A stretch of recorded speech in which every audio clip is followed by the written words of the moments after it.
विद्वानों को पढ़ाने के लिए कितनी ललक रहती है, ये मैं दीक्षानंद के शब्दों में कह रहा हूँ।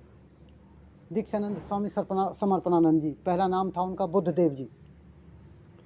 वो एक बार कोई उत्सव हुआ था गुरुकुल का, तो उसमें कोई व्यक्ति ऐसा आया जो आर्य समाज को मानने वाला था, आर्य समाजी था, और अपने बच्चे को लेकर आया था, छोटे को, 5 साल या 8 साल का होगा वो। तो जब वो वहाँ पहुँचे, शायद उन्हीं की बात है ये, दीक्षानंद की, दीक्षानंद के पिताजी गए थे। तो उस बच्चे को उन्होंने देखा हो, उनके घर पे भी आते जाते थे, उन्हें अंदाज़ा हो गया कि अब ये बच्चा इतने वर्ष का हो गया है। तो उत्सव का वो कार्य जब पूरा हो जाता है ना, तो उसके बाद में वो उनके घर पहुँचे और घर जा कर के उनसे कहा, मुझे वो स्थिति याद आ रही है तो भावुक सा हो जाने का ढंग बन जाता है, मेरा गला भर जाता है।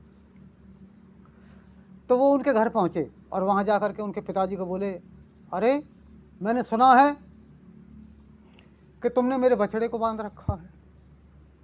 बोले, कैसी बात करते हो, हमारे यहाँ बछड़ा कहाँ है? अरे वो कृष्ण, दीक्षानंद जी का नाम शायद पहले कृष्ण था। अरे वो कृष्ण, अच्छा तो तुम उनको कह रहे हो, कैसी बात करते हो? बोले, तुम ही बताओ, जो गाय जंगल में चरने गई हो और उसका बच्चा घर में बंधा हो, जब वो शाम को लौट रही हो और थन में दूध उतर रहा हो, उसकी क्या हालत होगी जो अपने बच्चे के लिए रंभाती हुई आ रही है।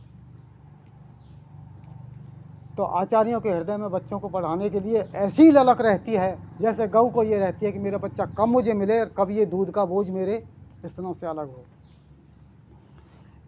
स्तनों में भी थन का जो दूध का भार रहता है वो माता बहनों के लिए ऐसे ही असह्य होता है जैसे किसी को बहुत ज़ोर से मल त्यागने की, शौच की इच्छा हो रही हो, शौच जाने की इच्छा हो रही हो। तो ऐसे ही वो हृदय, वो प्यार इतना उमड़ता है दूध समेत, केवल वो दूध नहीं उमड़ता, वो वात्सल्यता उमड़ती है, और वो ही आचार्यों के हृदय में भी होता है। उस कष्ट को कोई जानते